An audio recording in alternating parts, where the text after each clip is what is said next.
However you slice it, this could be our last chance to save the National Health Service. That's why We On It is today launching Pledge for the NHS. The NHS has just lived through 14 of the worst years of underfunding, understaffing, and outsourcing in its entire history. It is not at all an exaggeration to say that it might not survive another 5 years of the same.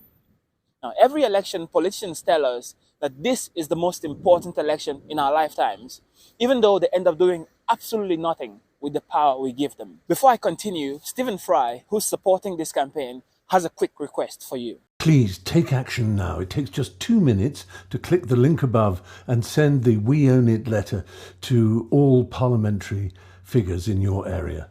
Pledge for NHS is our campaign to mobilize tens of thousands of people just like you to demand that your general election candidates commit to fight for our NHS by making 3 specific commitments.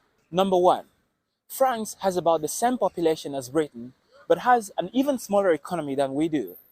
But why does France invest £40 billion more into their healthcare system than we do into our NHS?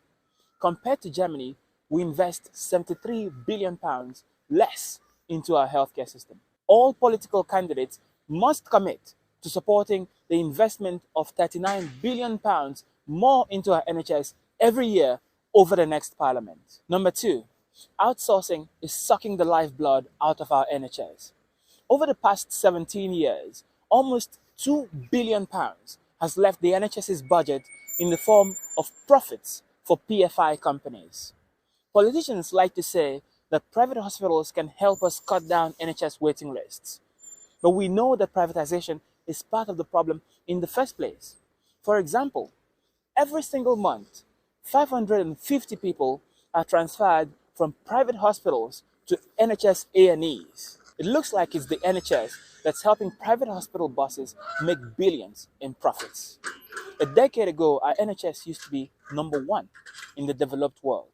But as privatization has gone up, we've seen the quality of the service decline. Every general election candidate must commit to bringing all outsourced services back into our NHS as their contracts expire. And number 3, despite the immense crisis our NHS finds itself in today, the politicians responsible for it continue to obfuscate, pass the buck, and blindly pursue more ideological privatization.